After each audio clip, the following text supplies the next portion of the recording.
नमस्कार, स्वागत है आपका एबीपी न्यूज में। आपके साथ मैं हूं नेहा पंत। वक्त है बड़ी बहस का। हरियाणा और महाराष्ट्र का तमाम जो एग्जिट पोल्स है वो सिर्फ एक ही चीज दिखा रहे हैं कि इन दोनों राज्यों में कांग्रेस सत्ता से हाथ धो रही है और बीजेपी सत्ता में आ रही है। यहां पर अगर ऐसा होता है तो देश भर की स्थिति ये होगी कि तकरीबन 11 राज्यों तक सिमट कर रह जाएगी कांग्रेस पार्टी और ये आंकड़ा चुनाव दर चुनाव घटता ही जा रहा है। ऐसे में सबसे बड़ा सवाल अब ये उठ रहा है कि नरेंद्र मोदी जो बात कहते हैं कांग्रेस मुक्त भारत की, क्या वो वाकई उस दिशा में आगे बढ़ रहे हैं?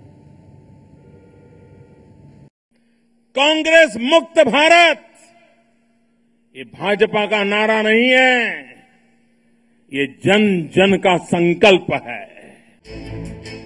5 महीने पहले मोदी ने केंद्र की सत्ता से तो कांग्रेस को बेदखल किया ही था। अब उस हरियाणा महाराष्ट्र से भी कांग्रेस की विदाई होती दिख रही है, जहां वो 10-15 साल से सत्ता में है। एबीपी न्यूज के एग्जिट पोल के मुताबिक बीजेपी गठबंधन को 144 सीटें मिल सकती हैं, जो 288 सीटों की महाराष्ट्र विधानसभा में सरकार बनाने के लिए काफी होंगी। वहीं हरियाणा में भी 90 में से 54 सीटें मिलने का अनुमान है। इन दोनों राज्यों में बीजेपी सत्ता में आती है तो फिर देश का राजनीतिक रंग इस तरह का हो जाएगा। महाराष्ट्र और हरियाणा में सत्ता मिलने के बाद बीजेपी और उसके सहयोगियों की सरकार देश के 10 राज्यों में होगी, जबकि कांग्रेस की 11 राज्यों में सरकार रह जाएगी। लेकिन फिर भी बीजेपी मजबूत हो जाएगी। बीजेपी की इस मजबूती को आंकड़ों के हिसाब से समझें तो बीजेपी शासित राज्यों में लोकसभा सीटों की संख्या 190 होती है, जबकि कांग्रेस शासित 11 राज्यों में लोकसभा की सिर्फ 98 सीटें रह जाएंगी। महाराष्ट्र और हरियाणा के बाद आने वाले दिनों में झारखंड और जम्मू कश्मीर में भी चुनाव होने हैं। इन दोनों राज्यों में अभी कांग्रेस और उसके सहयोगी दलों की सरकार है। लोकसभा चुनाव में यहां भी बीजेपी का पलड़ा कांग्रेस पर भारी पड़ा था। झारखंड की 14 में से 12 सीटें और जम्मू कश्मीर की 6 में से 3 सीटें बीजेपी ने जीती थीं। लोकसभा के नतीजे अगर विधानसभा में दोहरा गए तो फिर देश के नक्शे से कांग्रेस शासित 2 और राज्यों की संख्या घट जाएगी। इसके बाद अगले साल बिहार में चुनाव होने हैं, जहां कांग्रेस की बुरी हालत है। इसके बाद पश्चिम बंगाल और यूपी जैसे बड़े राज्यों में भी चुनाव होंगे, जहां कांग्रेस काफी कमजोर हालत में है। ऐसे में सवाल यह है कि क्या वाकई देश कांग्रेस मुक्त होने की तरफ बढ़ रहा है? तो यही सबसे बड़ा सवाल है। कांग्रेस पार्टी की हालत लगातार खराब हो रही है और ऐसे में क्या वाकई में आगे चलकर ऐसी तस्वीर आ सकती है कि एक कांग्रेस मुक्त भारत हमें दिखाई देने लगे? तो आज इसी मुद्दे पर हम चर्चा कर रहे हैं कि क्या कांग्रेस मुक्त भारत की ओर बढ़ रहे हैं मोदी। लोकसभा चुनाव के दौरान उन्होंने ये बात कही थी और एक एक करके जो चुनावी नतीजे आ रहे हैं वो कुछ इसी तस्वीर की ओर इशारा कर रहे हैं। हमारे साथ आज की इस चर्चा में कांग्रेस पार्टी से आपको बता दें पंकज शर्मा जी जुड़ गए हैं। पंकज जी, ये आप लोगों के लिए क्या खतरे की घंटी नहीं है? हरियाणा और महाराष्ट्र हर एग्जिट पोल बता रहा है कि ये बीजेपी के खाते में जा रहे हैं दोनों राज्य। अगर ऐसा होता है तो आप 11 राज्यों तक सिमट कर रह जाएंगे, जहां से सिर्फ 90 सीटें आती हैं लोकसभा की।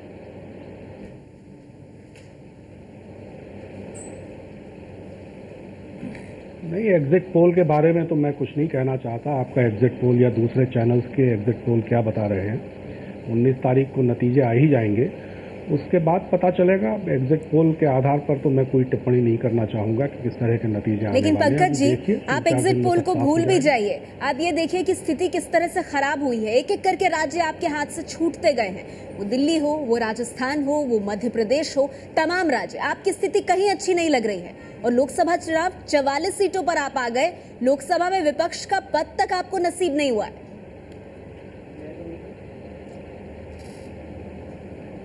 नेहा जी, आपकी ये बात मैं मानता हूं कि कांग्रेस एक मुश्किल दौर से गुजर रही है, इसमें कोई दो मत नहीं है। चुनाव की राजनीति में कभी कभी ऐसा दौर आता है। देखिए, जब कांग्रेस जाति और बिरादरी की राजनीति करने से इनकार करती है, संप्रदाय की राजनीति करने से इनकार करती है, पूंजी के बल पर राजनीति करने से इनकार करती है, तो सकारात्मक राजनीति जब कोई भी राजनीतिक दल करना चाहता है तो उसके रास्ते में बहुत सी मुश्किलें आती हैं। नहीं सर, सकारात्मक राजनीति अगर होती तो जनता भी उस सकारात्मक राजनीति पर आपको वोट देती। धीरे धीरे राज्य खिसक रहे हैं। यहाँ बात कांग्रेस मुक्त भारत की हो रही है। मैं बस ये गुजारिश करूंगी कि फ्लोर ऑडियो थोड़ा बढ़ा दिया जाए, क्योंकि थोड़ा सुनने में दिक्कत हो रही है। लेकिन इस बात को मैं आगे ले जाना चाहूंगी। नवाब मलिक साहब एनसीपी से हमारे साथ मौजूद है। नवाब मलिक जी, कांग्रेस पार्टी के लिए इसका जवाब देना खासा मुश्किल भरा है इस वक्त, लेकिन मैं आपसे जानना चाहूंगी, क्या ये धीरे धीरे नरेंद्र मोदी वाकई में कांग्रेस मुक्त भारत की ओर कदम बढ़ा रहे हैं?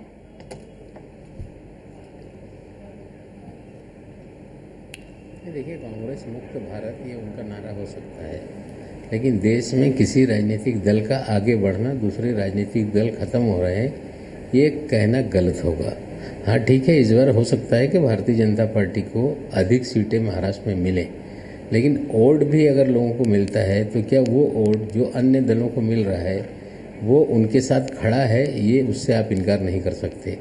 हो सकता है कि वोट 1-2% ज़्यादा मिल जाए और कोई दल जीत जाए तो बाकी दल खत्म हो गए, इस तरह का निष्कर्ष निकालना गलत होगा। नवाब मलिक साहब, आप कह रहे हैं कि बाकी दलों को भी जो वोट मिल रहे हैं उन्हें भी देखना होगा और उनके साथ भी लोग खड़े हैं, लेकिन वहीं पर मेरा सवाल आके खड़ा होता है कि जो जन समर्थन, जन सैलाब और जब लहर होने की बात कही जाती है तो उसमें बाकी पार्टियों की बात नहीं हो रही है, उसमें नरेंद्र मोदी की बात हो रही है। और कल के एग्जिट पोल्स का हमने तस्वीर देखी, अगर वो स्थिति वास्तविकता में बदल जाती है तो 2 और राज्य हैं जो मुट्ठी से चले जाएंगे, खासतौर पर कांग्रेस पार्टी की अगर हम बात करें। हमारे साथ बीजेपी से नलिन कोहली जी मौजूद हैं। नलिन, कांग्रेस पार्टी और एनसीपी दोनों ये कह रहे हैं कि ठीक है, नुकसान हो रहा है, इसमें कोई शक नहीं है, वो दौर है जिसमें बीजेपी को ज्यादा फायदा हो रहा है और बाकी पार्टियों को नुकसान झेलना पड़ रहा है, लेकिन इसका मतलब ये नहीं है कि ये कांग्रेस मुक्त भारत की तरफ बढ़ने की कोशिश है। इसके 2 पहलू हैं नेहा जी। पहली बात है कि सही कह रहे हैं, रुकना चाहिए, पर तो हमारे इलेक्शन के रिजल्ट आ ही जाएंगे 19 तारीख को और की हार हमें जरूर आशा है, एग्जिट पोल्स भी वही दिखा रहे हैं कि भारतीय जनता पार्टी का एक अच्छा प्रदर्शन रहेगा दोनों हरियाणा और महाराष्ट्र में। लेकिन कांग्रेस मुक्त भारत 2 रूप से हमें देखना चाहिए। पहली बात है कि जो इस प्रकार के कांग्रेस का और उनके अलाइज का एक शासन काल रहा है जिसमें बातें ज्यादा काम कम, भ्रष्टाचार ज्यादा सेवा कम, शासन ज्यादा सेवक नहीं, उस प्रकार का एक मॉडल रहा है, तो एक मानसिकता का, एक सोच का इम्प्लीमेंटेशन में बहुत दिक्कत थी। दूसरी तरफ होता है कि जो हम लोग फिजिकली, हाँ दूसरी तरफ मैं कह रहा था जो फिजिकली हम देखते हैं कि चुनावी रूप में क्या होता है। अब चुनावी रूप में जनता तय करती है कि क्या किस पार्टी को कितनी सीटें देनी है। लोकसभा में यह स्पष्ट हो गया कि कांग्रेस डबल डिजिट्स में कहीं पहुंच नहीं पाई, इसीलिए उसका एक आंकड़ा कम हो गया था 44 सीट, और ऐसे 14 एक राज्य हैं जहां पर उसके कहीं पर अकाउंट खुल नहीं पाए। अब यदि विधानसभा के इसी अनुकूल रूप से, अगर हमारे पॉइंट ऑफ व्यू से अनुकूल रूप से भाजपा के पक्ष में और गवर्नमेंट्स बन जाते हैं और गैर कांग्रेसी पार्टियों के कई जगह स्थान पे सरकारें हैं, तो ये कांग्रेस को चुनौती होगी और उनको सोचना पड़ेगा। ठीक है, 2 अहम बातें आप कह रहे हैं। मैं शहजाद पूनावाला के पास जाना चाहूंगी, कांग्रेस समर्थक हमारे साथ मौजूद है। शहजाद, फिर क्यों ना माना जाए कि ये वाकई में धीरे धीरे कांग्रेस मुक्त भारत की तरफ ही तस्वीर बनती हुई दिखाई दे रही है, जो बात नलिन कह रहे हैं। देखिए, 2 पहलू से देखा जा सकता है। पहले तो ये एग्जिट पोल है, एग्जैक्ट पोल नहीं है, 19 तारीख तक हम रुकते हैं। पर अगर आप कहते हैं कि कांग्रेस मुक्त भारत बन गया या बनने जा रहा है, तो क्या 2 जब सीटें आई थी बीजेपी की, तो क्या बीजेपी मुक्त भारत बन गया था?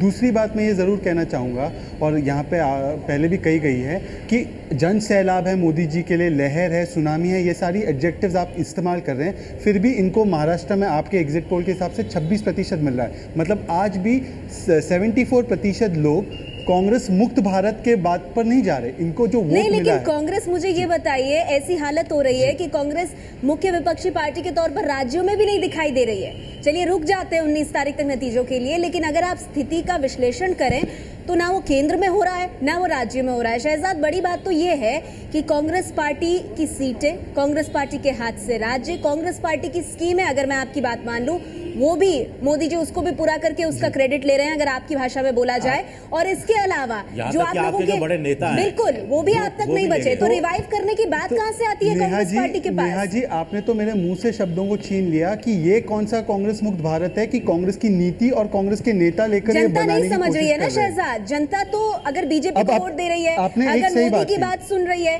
तो फिर इस पूरे वाक्य में आपने एक बात सही कही कि सीटें कम हुई है। सीटें इसलिए कम हुई है क्योंकि विजय जी भी आपको समझा पाएंगे, first pass the post system है, वोट हमें काफ़ी मिलता है, 20% लोकसभा में भी मिला था, वो कम नहीं है। बीजेपी को 2004 और 2009 में उतना ही मिला था, पर वोट का सीट में तब्दीली कैसे होता है नलिन भाई भी जानते हैं, उसमें हमारी सीटें कम आई। अब उसमें हम तो रो नहीं सकते, कम आ रही है कि आप एक राज्य में दूसरे नंबर पर भी नहीं पहुंच पा रहे हैं और ये आपके लिए दिक्कतें खड़ी कर सकता है। हमारे साथ सीपीआई से अतुल अंजान जी मौजूद हैं। अतुल जी, क्या स्थिति को देख के अनदेखा कर रही है कांग्रेस पार्टी, या सब कुछ समझती है लेकिन इसे बाहर नहीं लाना चाहती? क्या वाकई में कांग्रेस पार्टी की ऐसी हालत है इस वक्त कि वो ये क्लेम कर सके कि उसके साथ जन समर्थन है? देखिए, कांग्रेस पार्टी की जो ये सारी स्थिति हुई है वो तो अलग कारण है, लेकिन अगर ये देखा जाए कि भारतीय जनता पार्टी और नरेंद्र मोदी को सरकार मिली कैसे? कांग्रेस पार्टी ने अपने नीतियों और कार्यक्रमों, अपने चाल चलन और चेहरे से प्लेट में सजा करके भारतीय जनता पार्टी को सरकार सौंप दी केंद्र की। और अब आप इसी को देखिए, महाराष्ट्र की चर्चा कर रहे हैं। इतना इसमें शक्ति खत्म हो गई कि पूरे महाराष्ट्र में नरेंद्र मोदी जी ने 28 मीटिंगें की। कांग्रेस पार्टी के शीर्ष नेतृत्व के लोग से 6 या 7 सीटों पर मीटिंगों में सिमट गए। वही हाल हरियाणा का हुआ। एक जिसको कहते हैं किलिंग इंस्टिंक्ट, एक लड़ने की जो इच्छा शक्ति, वो समाप्त इसलिए हो गई कि वैचारिक आधार पर कांग्रेस शून्य हो गई, वैचारिक आधार पर खत्म हो गई। और वैचारिक इसलिए कि इंदिरा गांधी और जवाहरलाल नेहरू के जमाने में कांग्रेस की एक नीति थी। अब आप ये बताइए कि बैठ करके नरेंद्र मोदी जी नेहरूवियन मॉडल को कहते हैं ये रिडंडेंट है, ये बेकार का है, और वही कांग्रेस पार्टी के वित्त मंत्री चिदम्बरम साहब कहते हैं नेहरूवियन विचारधारा और शासन का कोई जमाना ही नहीं रहा। तो फिर कांग्रेस पार्टी किसके विचारधारा पर चलेगी? कपिल सिब्बल के? कांग्रेस पार्टी किसकी विचारधारा पर चलेगी?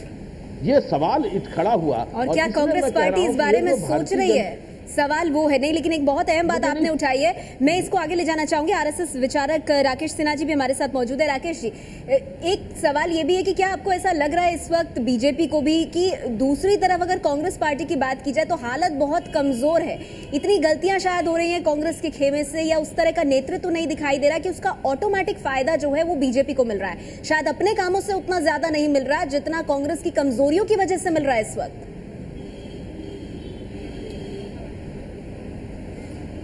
देखिए, कांग्रेस की कमजोरियों का जहां तक सवाल है, सिर्फ विधानसभा में सीटों का मामला नहीं है, चुनाव हार का मामला नहीं है। कांग्रेस जिस विचारधारा का प्रतिनिधित्व करती थी उस विचारधारा को देश ने अस्वीकार करना शुरू कर दिया है। जो विचारधारा 1925 में आरएसएस ने स्थापित किया, जिस विचारधारा को लेकर भारतीय जनसंघ, बाद में भारतीय जनता पार्टी काम कर रही है, वह विचारधारा की स्वीकृति है। उसी विचारधारा का प्रतिनिधित्व नरेंद्र मोदी कर रहे हैं, भारतीय जनता पार्टी कर रही है। आप एक बार देख लीजिए, केरल में जहां संघ का काम है वहां भारतीय जनता पार्टी की स्थिति मजबूत हो रही है। सिर्फ महाराष्ट्र की बात नहीं है। शहजादा, आप क्यों इस बात से इनकार कर रहे हैं? बहस चल रही है। उसके एक इंटरव्यू में कहा कि बात से एक सेकंड बहस हो, आज कांग्रेस के भीतर ये बहस हो रही है। जी जी, जहां तक वामपंथियों का सवाल है कि वामपंथी कम गुनाहगार नहीं है। कांग्रेस की विचारधारा को भ्रष्ट करने में भारत की वामपंथियों की बहुत बड़ी भूमिका रही है। ठीक है, चलिए अतुल अंजान जी से मैं उसका जवाब दूंगी, लेकिन आप इनकार क्यों कर रहे हैं इस बात से? राकेश जी एक सेकंड सुन लीजिए ना, एक सेकंड। राकेश जी की पूरी बातों से मैं इनकार नहीं कर रहा, और अतुल अंजान जी की काफी बातों से मैं एक्चुअली अग्री कर रहा हूं कि सीटों के मामले को छोड़ दीजिए, वैचारिक जो बातें हैं, राकेश जी की इस बात से इनकार है कि गांधी की जो फिलॉसफी है कांग्रेस पार्टी की वो खत्म हो रही है, वरना इनको 70% वोट मिलता है, 30% नहीं। पर ये आपका सही है कि जो कांग्रेस पार्टी टैक्टिकल एरर्स करती है उसके कारण आरएसएस ये बताती है कि वैचारिक ये मिल रहा है, सैलाब मिल रहा है, ये नहीं है। वैचारिक जो है देश की प्रतिक्रिया वो अभी भी गांधीयन है, गोडसे की नहीं है। पर टैक्टिकल एरर्स कांग्रेस की हो रही है। आप जो भी एरर कर रहे हैं उसे टैक्टिकल एरर का नाम दें, स्ट्रेटेजिक मिस्टेक्स, आप जो भी उससे कह लें, लेकिन ये सच्चाई सब देख रहे हैं कि एक एक करके कांग्रेस के हाथ से अहम राज्य खिसकते चले जा रहे हैं और इसका खामियाजा आप लोगों को भुगतना पड़ रहा है। तो फिर सवाल वही खड़ा हो जाता है कि नरेंद्र मोदी कहते हैं कि अगर हमें कांग्रेस मुक्त भारत चाहिए तो क्या वो उसी रणनीति के तहत आगे बढ़ रहे हैं? दोनों राज्यों में बीजेपी अपने दम पर सरकार बनाती हुई नजर आ रही है। सारे मेहमान हमारे साथ बने हुए हैं। विजय, लेकिन सवाल ये है कि क्या कांग्रेस पार्टी सच को देखने के बावजूद इसे मानना नहीं चाहती है? ये खतरे की घंटी है। मोदी एक रणनीति के तहत आगे बढ़ रहे हैं और कांग्रेस इसे समझ नहीं पा रही। नहीं, मुझे लगता है कि कांग्रेस की पार्टी की हालत उस ऐसे आदमी की जगह होगी जैसी हो गई है जो घर पे बैठा है, जो इंतजार कर रहा है इस बात का कि मोदी सरकार कोई गलती करेगी, जनता फिर मोदी सरकार से नाराज हो जाएगी, फिर जनता हमें घर पे आएगी लेने के लिए और हमें तख्त पर फिर बैठा देगी। सबसे बड़ी बात है कि आप जो ओपिनियन पोल हैं, जो एग्जिट पोल हैं, उसमें आप जाते नहीं। आप जाइए ना, आप जाके कीजिए कि मैं आपके एग्जिट पोल को नहीं मानता, उसके बाद अपनी बात रख दीजिए। एक बड़ा मौका राहुल गांधी के पास था, ये जो 2 राज्यों में चुनाव हुए। अब घर बैठकर तो कुछ होगा नहीं, आप आइए। दिग्विजय सिंह ने भी जैसा कहा था कि आप जनता के बीच में जाइए, आप 1 गलती करेंगे, 2 गलती करेंगे, रोज 10 गलतियां करेंगे, लेकिन गलतियों से ही तो सुधरेगी चीज। और जब तक आपकी प्रेजेंस नहीं बढ़ेगी, तब तक आपको कौन पूछेगा या कौन आपको मान देगा। और लेकिन सबसे बड़ा सवाल है जो मोदी कह रहे हैं कि कांग्रेस मुक्त भारत की, ये कांग्रेस जो विपक्ष की जो अपनी पोजीशन है वो जो खाली करती जा रही है, बड़ा सवाल ये है कि अगर वो खाली ऐसी करती गई तो भरपाई करने वाला भी राष्ट्रीय स्तर पर कोई और पार्टी नहीं है। ये बहुत अहम पॉइंट आपने 2 पॉइंट उठाए हैं और नलिन मैं आऊंगी आपके पास दूसरे पॉइंट के साथ, लेकिन उससे पहले पंकज शर्मा जी, आप देख रहे हैं कांग्रेस पार्टी की क्या हालत है। ये लगता है कांग्रेस के अलावा बाकी सभी पार्टियां जानती हैं, शायद आप भी जानते हैं, लेकिन आप इससे मानना नहीं चाहते। पब्लिक प्लेटफॉर्म पर आकर आप जनता से उस अंदाज में जुड़ना ही नहीं चाहते।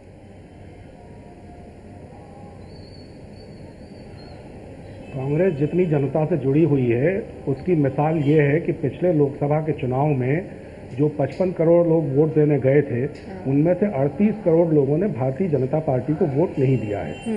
ये आज चुनावों के अंकगणित पे जो लोग खुश हो रहे हैं और तालियां बजा रहे हैं, उनको इसके बीज गणित को भी समझने की जरूरत है।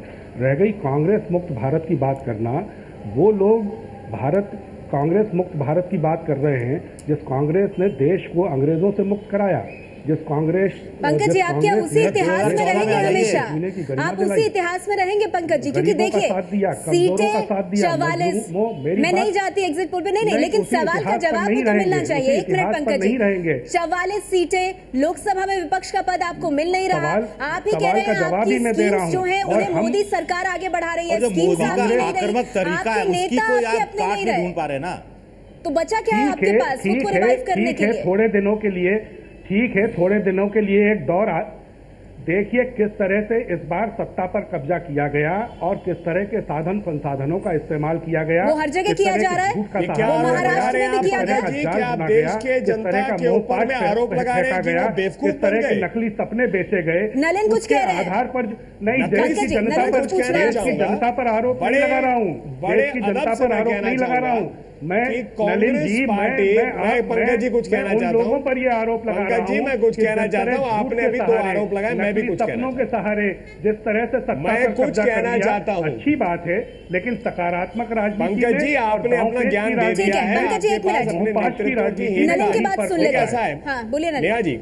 नहीं, मैंने अपना ज्ञान नहीं दिया है, 3-4 विषय रखना आपको समझाने की कोशिश कर रहा हूं। मैंने शुरू में पंकज जी, क्या शराफत नाम की चीज बची है कांग्रेस में? एक एक करके कांग्रेस से जो गरीबों, कमजोरों, मजलूमों और महरूमों की पार्टी है। पंकज जी, शराफत नाम की चीज बची हुई है कांग्रेस में, लेकिन जनता मानती नहीं। आपने भारत में जो शराफत देखी जाती है उसको एक्सपोर्ट कर दिया और कुछ नया चीज इंपोर्ट कर दिया है। वापस विषय पर आते हैं, आप अपनी बात रखिए, फिर एक सवाल है मेरा आपसे। शराफत नहीं, मेरे 2-3 यहाँ विषय हैं। शराफत नहीं, कांग्रेस फिर देख लीजिए, मैं फिर बोल रहा हूँ, मैंने तो पहले ही कहा कि शराफत नाम की चीज कांग्रेस में बची ही नहीं। हम तो नलिन जी, हम तो पंकज जी 1 मिनट देखिए, आप कह लीजिए पंकज जी, काउंटर कर दिया। जनता के सामने मुझे किसी और पैनलिस्ट के पास जाना पड़ेगा, मुझे किसी और पैनलिस्ट के पास जाना पड़ेगा। पंकज जी ठीक है, आपने रखी अपनी बात, मैं फिर आपके पास आऊंगी। नलिन, आप अपनी बात रखिए। कांग्रेस पार्टी ये कह रही है कि हमारा बुरा दौर चल रहा है, इससे आप कांग्रेस मुक्त भारत से जोड़कर मत देखिए। कांग्रेस मुक्त भारत का नारा इस मानसिकता के खिलाफ है जहां कांग्रेस अपने अतीत के ऊपर में रहते हुए भविष्य के लड्डुओं पर आशा करती है कि वर्तमान में चाहे वो काम करे या ना करे, भ्रष्टाचार में लगे रहे, जनता उसे सदैव माफ करती जाएगी। जनता में बहुत धैर्य है और 60 साल से धैर्य दिखाती गई। 55 साल इन्होंने राज किया है। एक उदाहरण के लिए प्रधानमंत्री जनधन योजना ने 2.5 महीने में 5.5 करोड़ अकाउंट खोल दिए, बैंक अकाउंट गरीबों के, जिसमें 3.5 करोड़ ग्रामीण इलाकों में है। और 1971-72 में जब उन्होंने नेशनलाइजेशन की बात की थी बैंक्स की, इंदिरा गांधी जी पूरे 40 सालों में इतने अकाउंट खोल नहीं पाए। तो बेसिकली क्या है, कांग्रेस मुक्त भारत इस मानसिकता की मुक्ति से भारत को खड़ा करने अकाउंट खुले ताकि भारतीयों की आकांक्षाएं निकले। वही बात कांग्रेस पार्टी की चलिए मैं एक ब्रेक के लिए रुक रही हूं, लेकिन यहाँ पे सवाल यही है कि क्या वो कांग्रेस की स्कीम है जिन्हें आप आगे करके जनता के बीच अपनी जगह बना रहे हैं, और अगर वो भी हो रहा है तो जनता भरोसा जता रही है इस वक्त बीजेपी पर, और क्या ये कांग्रेस के लिए खतरे की घंटी है? नवाब मलिक साहब एनसीपी से लगातार हमारे साथ मौजूद है। नवाब मलिक जी, मैं आपसे जानना चाहूंगी, एग्जिट पोल की तरफ मैं नहीं जा रही हूं, लेकिन मेरा सीधा सवाल आपसे है, आपको लगता है कि जिस तरह की हालत इस वक्त कांग्रेस पार्टी की है, आप लोगों ने कांग्रेस के साथ मिलकर सत्ता चलाई महाराष्ट्र में, लेकिन कांग्रेस के खिलाफ जो नाराजगी है उसका खामियाजा आप लोगों को भी भुगतना पड़ा है, उन तमाम दलों को जो कांग्रेस के साथ जुड़े रहे?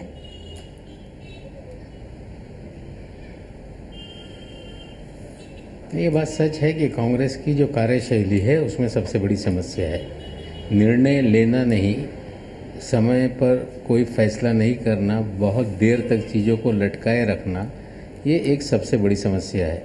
और दूसरी, जो वैचारिक रूप से अपने आप को सेकुलर तो कहते हैं, लेकिन लेक्चर सेकुलरिज्म की वजह से एग्रेसिव चीज़ें अपनी आगे नहीं लाते, ये भी बहुत बड़ी समस्या है। हमें लगता है जहाँ तक संघ के प्रचारक महोदय कह रहे थे कि उनके विचारों को लोग स्वीकार रहे हैं, ऐसा नहीं है। दो विचारों में कन्फ्यूजन संघ कर रहा है। एक तरफ मोदी जी अपने आप को सेकुलर बता रहे हैं और उनके बगल बच्चे देश भर में सांप्रदायिकता को पूरी तरह से चरम सीमा पर ले जाना चाहते हैं, लेकिन जो लोग एग्रेसिवली लड़ रहे हैं वो सरवाइव कर जा रहे हैं। उत्तर प्रदेश उसकी मिसाल है। ठीक है, राकेश सिन्हा जी से मैं इसका जवाब लूंगी, लेकिन उससे पहले शहजाद जी, सहयोगी भी इस बात को महसूस कर रहे हैं कि ये कांग्रेस की जो हालत है उसका खामियाजा उनको भी भुगतना पड़ा है। देखिए, जहाँ तक सेक्युलरिज्म की लड़ाई है उसमें एनसीपी का क्या रोल रहा कि वहाँ की सरकार आपने बीजेपी के हाथों में थमा दी 1 घंटे के बाद, शिवसेना बीजेपी की सरकार टूटने के बाद, तो उनकी कितनी सेक्युलर क्रेडेंशियल्स है उस पर मैं नहीं जाना चाहता, ये इतिहास की बातें हैं। पर नवाब मलिक जी की एक बात से मैं एग्री कर सकता हूँ कि कार्यशैली और इन चीज़ों पे जो भी बात हो रही है, इसका पूरा सार ये निकलता है कि पंकज जी की सारी बातें सही है, पर God help those who help themselves, ये बात भी हमें याद रखना बहुत ज़रूरी है। नलिन जी को मैं एक ज़रूर कहना चाहूँगा कि आप बार बार इसको मिसरीड कर रहे हो। आपका मैंडेट भ्रष्टाचार मुक्त करने के लिए, आपका मैंडेट है अच्छे दिन लाने के लिए। कांग्रेस मुक्त वाले पे जो आपने मैंडेट मांगा था नहीं मिला, क्योंकि कांग्रेस को 20%, आपको 30% मिला। और नलिन भाई, मैं विनम्रता से कहूंगा, दूसरों की शराफत के बारे में कहना ये शराफत की बात नहीं। एक मिनट, मैं इसका जवाब ले लूं। नलिन कोहली जी, भ्रष्टाचार मुक्त, महंगाई मुक्त भारत, कांग्रेस मुक्त भारत नहीं, इस पर नहीं मिल रहे लोगों से आपको वोट, ये कह रहे हैं शहजाद। अच्छे से याद है, हमें अपने वादे अच्छे से याद है। 150 दिन के से कम के कार्यकाल में मोदी जी ने बहुत कुछ किया है, वो देश के सामने है। महंगाई दर जो है 5 साल के न्यूनतम लेवल पे है। अगर बैंक अकाउंट्स की बात मैंने उदाहरण दिया, कई निर्णय हुए। अब ये अलग विषय है कि हर चीज के लिए कांग्रेस कहेगी जो अच्छा हुआ देश में वो तो उसकी नींव उन्होंने की, चाहे उसमें काम किया या ना किया हो। आखिरी बात है जो शहजाद ने कहा शराफत के लिए, मुझे क्योंकि बीच में टोका जा रहा था तो मेरा तो ये बड़ा स्पष्ट था कि मैं धैर्य से सबकी बात सुनता हूँ, अपनी बात रखता हूँ। ठीक है, चलिए नलिन, रखिए आपने अपनी बात। तो मैं अतुल अंजान जी के पास जाना चाहूंगी। और अतुल अंजान जी, एक पॉइंट यहाँ पर आपने कहा कि कांग्रेस पार्टी में जो लड़ने की एक इच्छा शक्ति होनी चाहिए वो खत्म होती दिखाई दे रही है, वैचारिक आधार जो है वो कहीं ना कहीं खत्म होता दिखाई दे रहा है। लेकिन एक सवाल राकेश सिन्हा जी का आपसे ये था कि अगर कांग्रेस की यह हालत हुई है तो उसके लिए आपकी जो पार्टियां हैं, वाम दल जो हैं, वो भी कहीं ना कहीं जिम्मेदार हैं। राकेश जी का तो ये पुश्तैनी पेशा है कि वो आरएसएस की तरफ से यही बातें, हम यहाँ वैचारिक बात कर रहे हैं, वो कहाँ लेकर के आ रहे हैं। अब ये हमारे नलिन जी अभी बड़ी बैंक अकाउंट खोलने की बात कर रहे थे, ये भूल गए कि बैंकों के राष्ट्रीयकरण का विरोध इन्हीं की पार्टी के नेता ने किया था। अटल बिहारी वाजपेयी जी संसदीय दल के जनसंघ के नेता थे और बलराज मधोक पार्टी के इनके जनसंघ के अध्यक्ष थे। संसद में जब बैंकों के राष्ट्रीयकरण का पास हो गया तो सुप्रीम कोर्ट में उसके खिलाफ ये बोलने गए थे और 3 हफ्ते तक बहस चलाई थी इन्होंने, और उसके बाद सुप्रीम कोर्ट ने इनके खिलाफ इनके जो इन्होंने याचिका दायर की थी उसको रिजेक्ट किया था, बैंकों का राष्ट्रीयकरण हुआ था।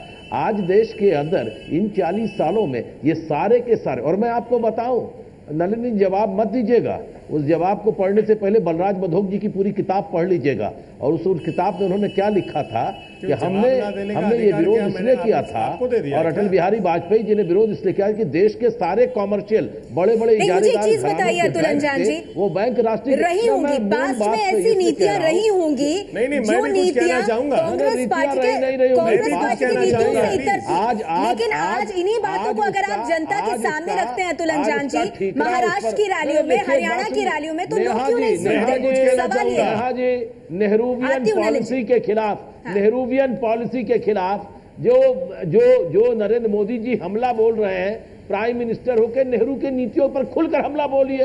आप लाल किले से प्लानिंग कमीशन पर हमला क्यों बोलते हैं और वहां पर कह रहे हैं कि हम 14 नवंबर से और 19 नवंबर तक इंदिरा गांधी जी के दिन में सफाई अभियान, ये किस तरह की रणनीति है? नलिन कोहली जी, आप ठीक है, भारत मैं जवाब देने देती हूँ, कांग्रेस मुक्त भारत चाहते हैं, दंगायुक्त भारत चाहते हैं, बोलिए इस पर सीधे सीधे। नलिन जी, 3 विषय उठाए अतुल जी ने, एक एक करके जवाब संक्षेप में सुन लीजिए। पहले उन्होंने बैंक राष्ट्रीयकरण की बात की और उसके विरोध के बारे में। यही तो हमारा बिल्कुल आज भी वही है कि जिसके लिए कहा कि हम राष्ट्रीयकरण कर रहे हैं, गरीबों के अकाउंट खोले नहीं, अल्टीमेटली नरेंद्र मोदी जी की सरकार आई और 5.5 करोड़ अकाउंट खोल दिए। इन्होंने भी तो कांग्रेस को समर्थन दिया था, ये भी क्या सो रहे थे कांग्रेस के साथ? दूसरा, इन्होंने वैचारिक बात की, जहां तक लेफ्ट फ्रंट के विचार की बात आप करते हैं तो माओवादी सोच के लोग जो हैं, मतलब आप देख लीजिए इस देश में ज्यादा लोग मनते आतंकवादी गोलियों से या माओवादियों के हरकत से, तो फिर उसमें ये अपनी कोई स्पष्टीकरण तो देंगे नहीं। और तीसरा, इन्होंने फिर अंत में विषय उठाया भी कि जो है एक बार याद दिलाइए तीसरा विषय। देखिए, एक अहम बात यहाँ पर ये है जो विजय ने उठाई, 1 मिनट, भारत नहीं दंगा युक्त भारत, ठीक है, वो तो लगातार करते रहे हैं। 14 नवंबर की बात आपने की और 19 नवंबर की बात की, उसका भी जवाब कर देता हूं। दोनों प्रधानमंत्री इस देश के रह चुके हैं और यह भारतीय जनता पार्टी इतिहास को ना बदलने का प्रयास करती है, ना ही उसको पोंछने का प्रयास। जो इतिहास है, सत्य के दरवाजे में सब या दहलीज पर सब कुछ दिखता है। नहीं राकेश सिन्हा जी, लेकिन क्या ये रणनीति है? एक मिनट, ठीक है नलिन जी, नीतियां अलग हो सकती है। मैं राकेश जी को ले लूं, बहुत वक्त से बैठे रह चुके हैं ना, बहुत वक्त से हमारे साथ राकेश जी। देखिए, सवाल ये है कि क्या ये किसी रणनीति के तहत हो रहा है? एक तरफ चुनावों में कांग्रेस पार्टी को हार का सामना करना पड़ रहा है, सीटें कम हो रही हैं, राज्य जा रहे हैं। दूसरी ओर हम देख रहे हैं कई स्कीम्स, ऐसा नहीं कि कांग्रेस पार्टी ने उनमें कुछ इन्वेस्ट नहीं किया, उनको शुरू किया कांग्रेस पार्टी ने, लेकिन ये कहा जा सकता है कि उन्हें अंजाम तक पहुंचाने की कोशिश में लगे हुए हैं प्रधानमंत्री मोदी। और फिर तीसरी तरफ कांग्रेस पार्टी के नेता, जिनको कांग्रेस पार्टी हर गली कूचे मंच से उनका नाम बोलती रही, अब धीरे धीरे करके उन्हें भी नरेंद्र मोदी अपने वक्तव्यों में लोगों के साथ जोड़ने की कोशिश कर रहे हैं। तो क्या ये किसी सोची समझी रणनीति के तहत है कि कांग्रेस को रिवाइव होने का कोई मौका ही ना दिया जाए? देखिए, थोड़ा मुझे समय दीजिएगा। पहली बात तो मैं कह दूं कि अतुल अंजान जी इंदिरा गांधी का सवाल उठा रहे हैं। आपातकाल का समर्थन करने के लिए कौन जिम्मेदार है? भारतीय कम्युनिस्ट पार्टी जिम्मेदार है। इसलिए मैंने कहा था कि कांग्रेस के पतन के लिए भारतीय कम्युनिस्ट पार्टी आपके देवराज जी ने माफी मांगी थी, कम्युनिस्ट पार्टी बनी थी, आज इमरजेंसी में माफी मांग के सारे आरएसएस जहां तक दूसरी बात है, कांग्रेस एक राजनीतिक संस्कृति का प्रतिनिधित्व करती है। जब बात करते हैं जो राजनीतिक संस्कृति देश की सामाजिक आर्थिक हालत को यह इस स्थिति में लाकर खड़ी कर दी है। तीसरी बात मैं कहना चाहूँ, सुन लीजिए, सुनना सीखिए। एक मिनट, हाँ बोलिए राकेश जी, बोलिए। मैं तो कांग्रेस पे रखिए अपनी बात, कांग्रेस पे रखिए अपनी बात राकेश। तीसरी बात मैं कहना चाहता हूं, देखिए आज कांग्रेस पार्टी ने क्या किया था, एक पूरी विचारधारा को, एक पूरे राष्ट्रवादियों को एक्सक्लूड किया था। पॉलिटिक्स ऑफ एक्सक्लूजन था। क्या डॉक्टर श्यामा प्रसाद मुखर्जी राष्ट्रीय नेता नहीं है? दीनदयाल उपाध्याय राष्ट्रीय नेता नहीं है? डॉक्टर हेडगेवार राष्ट्र निर्माता नहीं है? लेकिन कांग्रेस ने एक्सक्लूड किया। भारतीय जनता पार्टी तो वो जोड़ रहे हैं। नीति है कि देश में जिसने भी कोई कंट्रीब्यूट किया है उसके कंट्रीब्यूशन को स्वीकार करना चाहिए। वो सिर्फ कांग्रेस पार्टी के नेता क्यों बन जाए शहजाद, वो देश के नेता क्यों ना हो, ये कह रहे हैं राकेश जी। जो कांग्रेस मैं एक सवाल नेहा जी कर रहा हूँ, एक मिनट शहजाद जी बोलने देते हैं। श्यामा प्रसाद मुखर्जी की हत्या हो गई कश्मीर में, उसकी जांच कराओगे? किसने मार एक दिया मिनट, एक मिनट। उपाध्याय को? जनसंघ के नेताओं ने मार दिया, उसके हिसाब लगवाइएगा। ठीक है अतुल जी, सबसे ज्यादा आप कराइए ना। एक मिनट बताइए ना कि क्या आप कोई कोर्ट है क्या? सुप्रीम कोर्ट से बढ़ के आप हो गए हैं क्या? नहीं, ये हर तरफ जा रहा है विषय, लगा दीजिए। इस पर बात नहीं हो रही है, बात किसी और चीज पर हो रही है। शहजाद बहुत संक्षेप में कहना चाहूंगा, वैचारिक तौर पे जो राकेश जी बार बार बताने की कोशिश कर रहे हैं, यदि तकाजा है कांग्रेस मुक्त भारत का, तो प्रधानमंत्री जी पहले दिन जब अपने दफ्तर गए तो गांधी जी के यहाँ पे अर्पण किया उन्होंने फूल, ना कि श्यामा प्रसाद मुखर्जी और गोडसे या वीर सावरकर। ये बहुत बड़ा मैसेज है। अरे तो वो तो यही कह रहे हैं ना, वो कह रहे हैं कि ये कांग्रेस के नहीं है नेता, ये देश भर के नेता है, ये बनाने की कोशिश हो रही है। आप समझ नहीं रहे, आप नहीं समझ रही मैं क्या कह रहा हूँ, और ये लोग नहीं समझ रहे कि अरे मुझे आप बात करने दीजिए। कांग्रेस मुक्त भारत अगर आप उसे साकार करेंगे, राष्ट्र स्तर पर कोई विपक्ष भी तो चाहिए आपको। बात बहुत सरल है। जिस पार्टी में स्वच्छ अभियान जैसे एक देश हित के कार्यक्रम में उनका एमपी या प्रवक्ता तारीफ करता है और उसे उस पद से हटा देता है, तो ऐसे संकीर्ण सोच की पार्टी के साथ क्या होना चाहिए, जनता वैसे ही तय कर रही है। विजय, इस पे आप कुछ कहना चाहेंगे? नहीं, मुझे तो ये कहना है कि कुल मिलाकर कि कांग्रेस के लिए कि देखा यह गया था कि जहां जहां जिस राज्य में प्रमुख रूप से 2 दल रहे या 2 गठबंधन रहे, उसमें अगर बीजेपी सत्ता में है तो कांग्रेस विपक्ष में हुआ करती थी, कांग्रेस अगर सत्ता में है तो बीजेपी प्रमुख तौर पर विपक्ष में हुआ करती थी। अब हालत ये हो रही है कि कांग्रेस भी अगर राज्यों में भी अगर तीसरे नंबर पर जा रही है, तो फिर तो कांग्रेस के लिए वाकई में सोचने वाली बात है कि यहां से अब कैसे एक नए सिरे से उगना कैसे शुरू किया। पर मुझे लगता है नेहा जी कि सीटों में इस पे ना देखें, विपक्ष की भूमिका एक जो होती है मेंटल भूमिका होती है, एक आक्रामक भूमिका होती है। अगर सीटों की ताकत नहीं होगी तो कितना सुना जाएगा?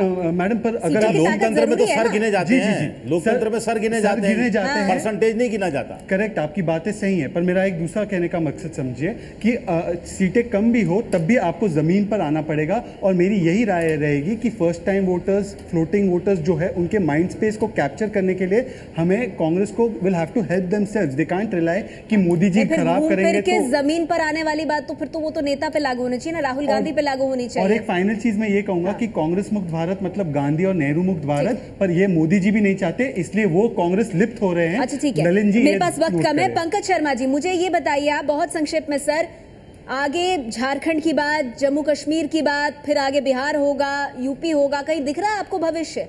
कहीं भी आपकी हालत बहुत अच्छी नहीं है। संक्षेप में क्या, आज तो मुझे आपने बोलने का मौका ही नहीं दिया। 2 बातें मैं कहना चाहता हूं। एक चीज़ तो ये साफ है कि कांग्रेस मुक्त भारत का इनका सपना कभी पूरा नहीं होने वाला है, कभी भी। ये थोड़ा मुश्किल का दौर आया, इस पर इतनी उछल कूद करने की ज़रूरत नहीं है। दूसरा, चूंकि एक बात यहाँ ये उठाई गई कि कांग्रेस पॉलिटिक्स ऑफ एक्सक्लूजन करती है। कांग्रेस जितनी समावेशी राजनीति करती है उतना तो कोई राजनीतिक दल करता ही नहीं है। अच्छा। मैं आपका ध्यान दिलाना चाहता हूं कि नरेंद्र मोदी जी जब गुजरात के मुख्यमंत्री थे तो उस जमाने में विधानसभा के 3 और लोकसभा के 2 चुनाव हुए। इनसे पूछिए इन्होंने क्यों एक भी मुस्लिम को उम्मीदवार अपना नहीं बनाया। ठीक है सर, वो फिर और कहीं और बहस ले जाएगा। एक मिनट, आप समावेशी विकास करते हैं, आप सबकी सुनते हैं। जाते जाते नवाब मलिक जी, एक्सक्लूजन करती है बीजेपी, पॉलिटिक्स ऑफ इंक्लूजन। हाँ ठीक है, इंक्लूसिव पॉलिटिक्स करती है नवाब मलिक साहब, कांग्रेस पार्टी। शशि थरूर कौन से इंक्लूजन में है सर?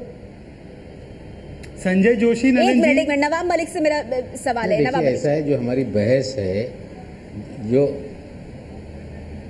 जो हमारी बहस है, ये बात सच है। जिस तरह से विद्रोही जी ने कहा कि कांग्रेस बहुत से राज्यों में विपक्ष के रूप में भी नहीं तीसरे नंबर पे जा रही है, पर्याय के रूप में दूसरे दल उभर रहे हैं।